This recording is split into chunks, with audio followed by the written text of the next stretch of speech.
Qatar மற்றும் Kuwait ஆகிய நாடுகள் தமது நாட்டு ராணுவ வீரர்களை சிறைபிடித்து வைத்திருப்பதாக ஈரான் பகிரங்க குற்றம் சாட்டியுள்ளது.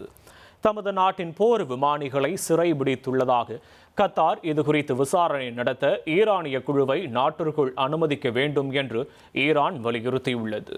ஆனால் விமானிகள் எவரையும் சிறைபிடிக்கவில்லை என்றும் வான் எல்லையை மீறியபோது உயிரிழந்த ஒரு விமானியின் உடலை ஒப்படைக்க மட்டுமே முயன்றதாகவும் கத்தார் மறுத்துள்ளது. இதேபோல் கடல் எல்லை தவறி நுட்பமான ரோந்து பணியில் ஈடுபட்ட 4 ஈரானிய வீரர்களை குவைத் தடுத்து வைத்துள்ளதாகவும் ஈரான் குற்றம் சாட்டியுள்ளது. ஆனால் அவர்கள் சதி திட்டத்தோடு வந்ததாக குவைத் குற்றம் சாட்டியுள்ளது. ஹங்கேரி நாட்டில் நள்ளிரவில் பேருந்து ஒன்று கவிழ்ந்து விபத்திற்குள்ளானதில் 12 பேர் பரிதாபமாக உயிரிழந்தனர். மேலும் 10 பேர் படுகாயமடைந்து மருத்துவமனையில் சேர்க்கப்பட்டுள்ளனர். போலாந்து நாட்டைச் சேர்ந்த பேருந்தில் ஓட்டுநர்கள் உட்பட மொத்தம் 59 பேர் பயணம் செய்துள்ளனர்.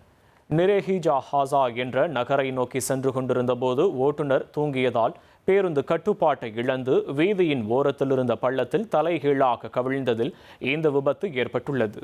தென் சீன கடலில் விதிக்கப்பட்டிருந்த 3½ மாத கால கோடைகால மீன்பிடி தடைகாலம் நிறைவடைந்ததை தொடர்ந்து ஆயிரக்கணக்கான சீன படகுகள் மீன்பிடிக்க கடலுக்கு புறப்பட்டன.